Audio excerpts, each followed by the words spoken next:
Let me tell you about my favorite fighting game, Dead or Alive 5 Last Round. It's super sick. It's easy to play with only 4 buttons. It's one of the best looking games at the time. And it's got this hold system which you can do after you get hit, because to do a combo you have to stagger your opponent. They can do a hold which can counter it your next attack, so you're always guessing even when you're getting hit, so it's so sick, and nobody knows or cares about that because of all the tits. Yeah, thanks to jiggle physics and its sexualization of its female characters, everyone looks at DOA and writes it off as the boobie game. As if that's a negative. Oh no, this game has hot women in skimpy outfits. Who would play that? And then Koei tried to resell the 5th game as the 6th game with worse monetization practices than streaming services, and wrote it off as, well, people don't want DOA anymore even though you ruined it because you wanted money. But in between all that, did you know DOA has male characters? I didn't either. One of them has been there since the beginning, Ryu Hayabusa. I never paid him or anything else with the penis in this game any attention, until eventually Koei made the Ninja Gaiden games, a series of hack-and-slash action games, known for being pretty difficult. And it wasn't until the AVGN episode about it that I found out there was an entire trilogy of these games on the NES that were also known for being hard. Fast forward to today, to my shock, and indeed awe, I never expected to see anything Gaiden or DOA related ever again. But recently they announced several Ninja Gaiden games, including a 4th game, a 2D sprite platformer, and even a remake of the 2nd game that was shadow dropped a while ago. Seems to be the only way I'm going to get to play as my girls in anything that's not a dating sim. Great. I'm so happy this is my favorite fighting game series. So since this Ninja Revolution is happening and I'm salty that my wives are in limbo, I decided, hey, I own all the Ninja Gaiden games anyway, but I never played them, so since new ones are on the way, what better time than now so I can understand the franchise's complicated lore. And while I do want to play the 3D ones right now, because, you know, I figured I should start with the original NES Trilogy, is what I wanted to say. Because for some reason, I ran into a lot of issues when trying to play this game. So originally I was going to emulate it for consistency and it's easy to record. I use this one called Nessin, it's N-E-S-M spelled backwards, genius, right? And I never had any issues with it. I mean, why would I? They're NES games. These aren't like PS2 or Wii games that need a lot of extra settings on your part to get them to work right. But for the first time ever, I had nothing but issues trying to emulate this 40-year-old game. Gameplay-wise though, it was fine. I had no issues actually playing it. The problem came with the cutscenes. Yes, if you don't know, Ninja Gaiden wasn't known just for being hard, it was also known for being one of the first games to have actual cutscenes. Something we don't think about now, as it's one of the most common things in any game. But for the time, it was crazy to see, especially the sprite work and how it would mimic actual camera shots. Even I can recognize how cool this must have been to see as a kid for the first time, when no other game on the console was doing this. Too bad it's a bitch to emulate, because for some reason every time a cutscene started, it would never work properly. I'd either get a black screen with only the sound, it wouldn't play at all, it would replay the same one I just saw, or the worst that happened, crash my game. Crashed it so hard, my entire computer froze, and I had to restart my playthrough. Yes, for real. About 2 hours in, about to fight the final boss for stage 5, I lost all my footage of that first playthrough. Luckily, I did make save states because it was so glitchy. I can at least show you these glitches.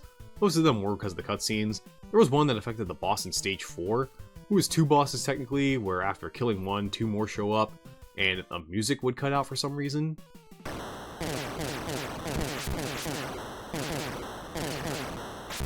But yeah, my first playthrough I beat them like this first try. I actually thought this was supposed to happen at first. Sadly I don't have that footage anymore, but I did it, I swear.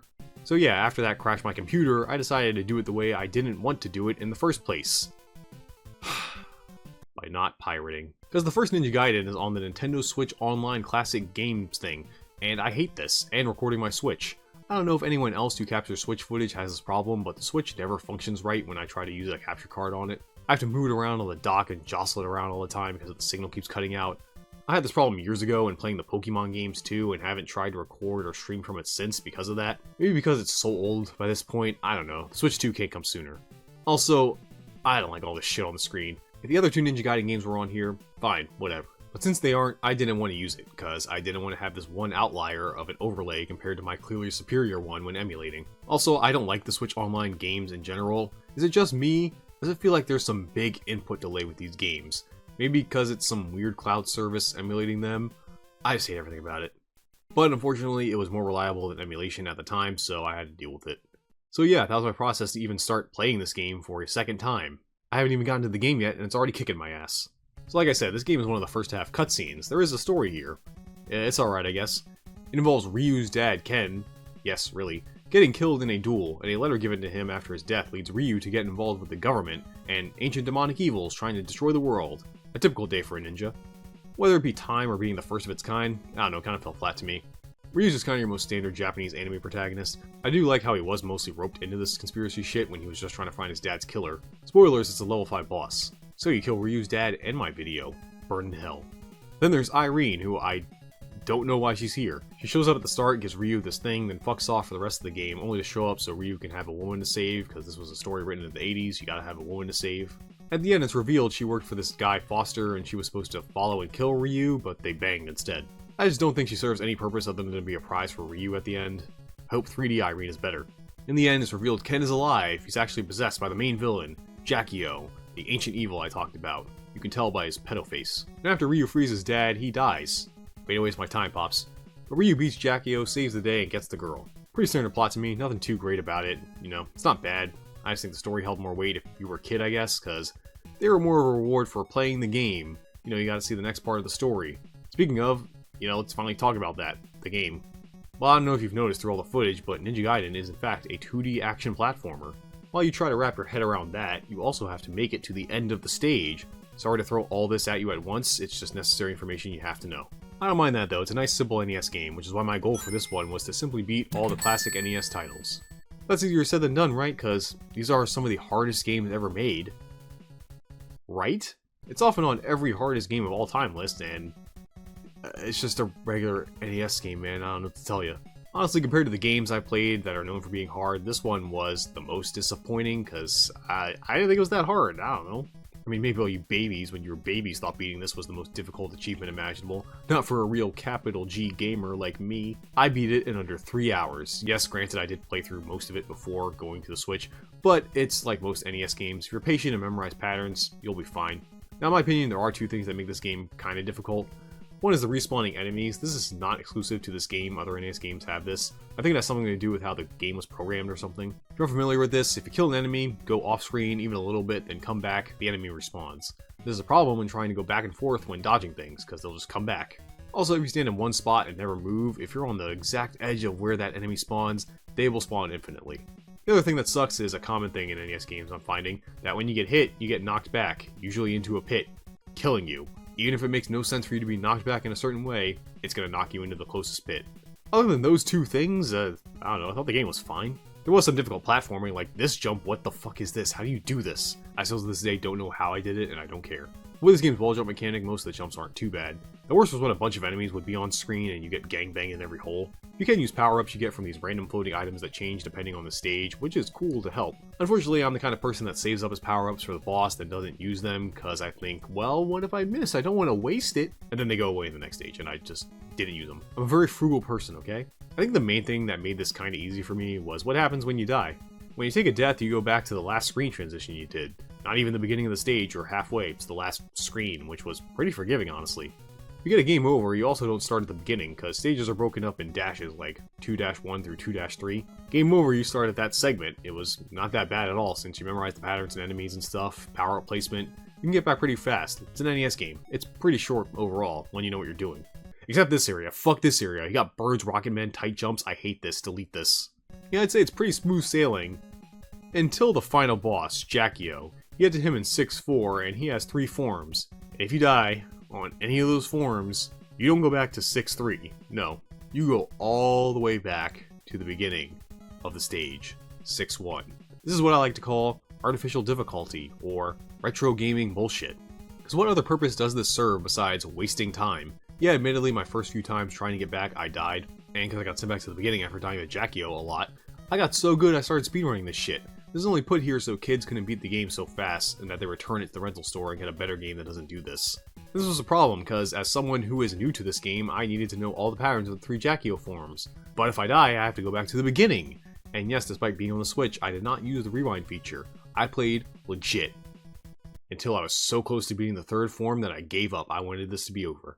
Look, I played through that stage like 10 times. What purpose does this serve besides wasting your time? We don't live in the Stone Age anymore. We have technology. First form, I didn't know what to do. He shot these fireballs at you while your dad, that's him, attacks you, and you have to attack this middle part. I was kind of stuck. I didn't really know how to do this.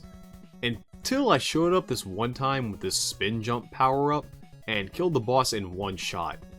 I was confused, but apparently this power-up is broken, I guess. Speedrunners use it to insta-kill all the bosses in the game. This works on every boss. Cool. Glad I found out about that after I beat the game. Second form is actually super easy. After my third time realizing you just kind of get a hit, dodge, repeat. Took a while, but not too bad. Then the third form is a typical Aliens-esque NES boss, who I feel was more luck-based, but I cheated so I didn't care. And I beat the game. Overall, Ninja Gaiden 1 was fine. I get why people say it's hard, but I feel like if you're a real gamer like me who uses no cheats, it's not too bad. I honestly didn't think much about it. Ninja Gaiden 2, though, is my favorite of the trilogy. Might be one of my favorite NES games I've played. Now, gameplay-wise, these all more or less play the same. The two main differences here are power-ups from these orbs now, and you can wall climb instead of just jumping up walls. The story is the biggest change, obviously, and let me show you the first thing you see when you start this game.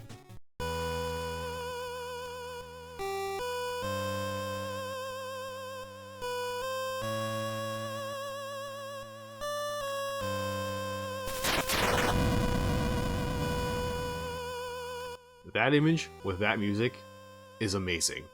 I was fully erect when I saw this. And I got more flaccid as the story continued. The general story is about a new evil Ashtar, who was the puppet master behind Jackio the whole time. And while the game is about Ryu trying to stop him from using his Sword of Chaos, yeah, it's the thing in the title, destroy the world, it's mostly about Ryu chasing Irene, because Irene gets captured in this game, like, multiple times. She is so useless. She is really just there to be saved by Ryu. She's just Princess Peach with a different name, and I don't care. I also don't care about Ashtar, because Jackio shows up again near the end of the game and replaces him as the final boss. And while I wasn't that into the first one's story, Ryu at least had a personal reason, you know, with his father, to be involved in whatever's going on. Somebody's just kind of there. Hey, at least my emulator worked this time and I could actually watch the cutscenes. The reason this is my favorite game, though, are the stages. The level design in this game is sick, because it actually changes how you play. Stage 2 has this wind mechanic that you need to use to make long jumps that would otherwise be impossible. Stage 3 is dark, but it gets lit up by lightning strikes every now and then, so you can see where you need to jump. But you can pause the game and it still happens, so you can plan your jumps. Get outplayed, you 40-year-old game. Stage 4 and 6 are kind of whatever, but Stage 5 has ice physics. Everyone loves that. And to most people, this is what makes this game hard, and yes, again, I'm not perfect. I died sometimes too. We're all human gamers. But like I said, I like this because it changes how I would play the game. I wasn't just going at the same pace every level like in the first game, doing the same things over and over. Because of the changing environments and the way I had to interact with the stage, it actually got me to stop, think, take stock of what I needed to do, where I needed to jump, and even what power-ups I needed to use, what would be useful for that level with what gimmick was going on. I also love the music. While one had some good tunes, nothing really stood out to me. Here, there are some certified bangers.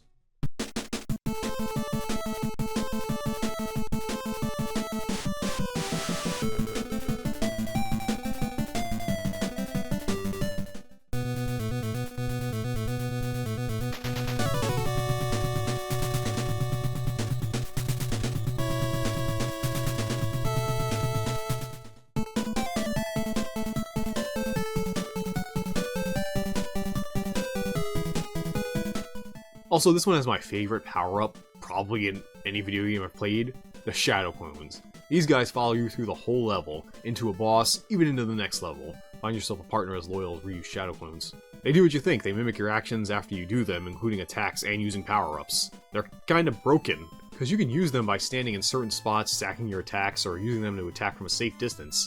Yeah, you lose them when you die, but you can usually find one or two on the way to the boss. They made this game stupid easy.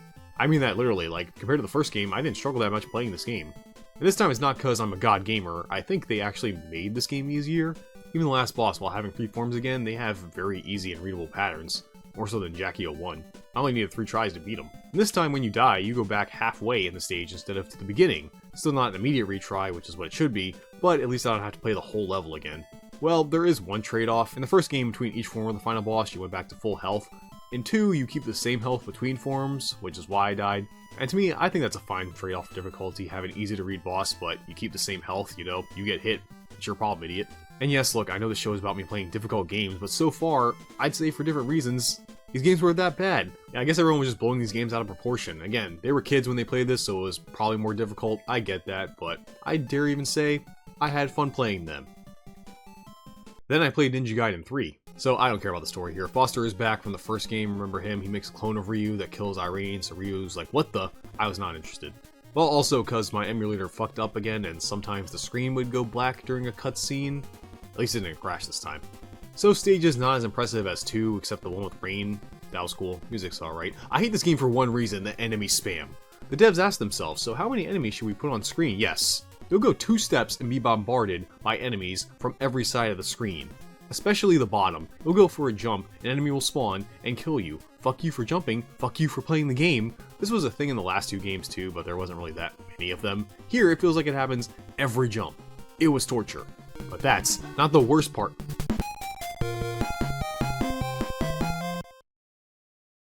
Why is there a counter at the game over screen? Yes, Ninja Gaiden 3 has limited continues. Game over 5 times, you have to start all the way back at the beginning of the game. You people are sick. And yes, this happened to me several times, and yes, this also matters for the final boss and the final level. You can make it all the way to the end, but die, have no more continues, and you have to start all over. This is really the thing that made beating this game hell. Every time I game over it and saw that counter get smaller and smaller as a sense of dread, I wouldn't wish on my worst enemy. Maybe my second worst enemy. Now in total, I had to restart from the very beginning 4 times, which isn't a lot, but 2 of them happened in the last stage, so technically, I had to play through this game about 3 times. I guess luckily they did make the final boss super easy, the easiest so far to compensate for this arcade difficulty. So yeah, fuck Ninja Gaiden 3, this is the definition of retro gaming bullshit. Shoving a bunch of enemies to overwhelm the player and making them have limited tries doesn't make the game harder, it just makes it longer. But either way, those are the original Ninja Gaiden games. I mean, not the original, that's an arcade game. Overall, I get why they are considered hard, but like most NES games, once you know, you know. You know? It is interesting seeing one of the first games with cutscenes and super life power. And while 3 I wish I could have super life power without. 2 might be one of my favorite NES games, and 1 is worth it, I guess, to see where the series started. Except for the whole crashing my PC thing. And yes, I know there are other Ninja Gaiden games, like the arcade, Shadow on Game Boy, the Game Gear and Master System ones. I'm not playing any of those because they don't have boobies. While the next game on this show won't be Ninja Gaiden, the next time I do return to the franchise, I will get in on that 3D character action. And Ayane, in Ninja Gaiden 2004. By the way, do you know 5 Ninja Gaiden games are just called Ninja Gaiden? That sure helped me find these games easily. Don't forget to subscribe!